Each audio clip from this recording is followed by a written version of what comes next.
Well, good morning. Monday, February the 15th, and this is Wise Words from Waldo. A young boy was outside looking up at the moon. He asked his mother, "Is God in the moon?"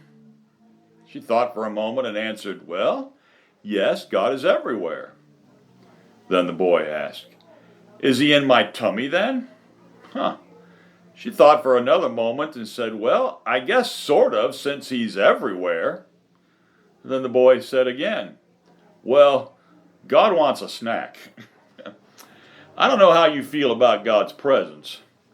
I too, growing up, was always told that God is everywhere. But then I wondered why I felt alone sometimes. Psalm 46:1 says that God is a very present help in times of trouble. John Patton was a missionary. He learned about God's love at home from his father. As a boy, he remembered his father's habit of daily devotions and prayer.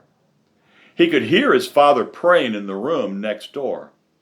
And he not only noticed that, but he noticed his father's countenance afterwards.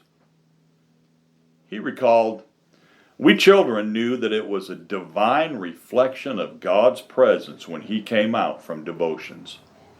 Later in life, John would ask himself the question, "If my dad could walk with God like that, why can't I?" As a missionary in the South Pacific, he'd face grave difficulties and dangers.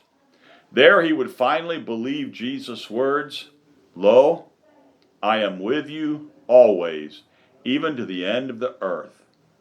Those words and God's presence became real to him. He knew God's presence was there, even when musket, club, or spear was leveled at him. For him, it was a godly father that demonstrated how real God's presence could be. I wonder if some people doubt God's real presence because they've never seen it demonstrated in someone else's life. And since Psalm 46 tells us that God is a very present help, maybe you and I need to be reminded that God is present. Or maybe you need to be reminded and become a demonstration of God's presence to someone. Now stop and think about that.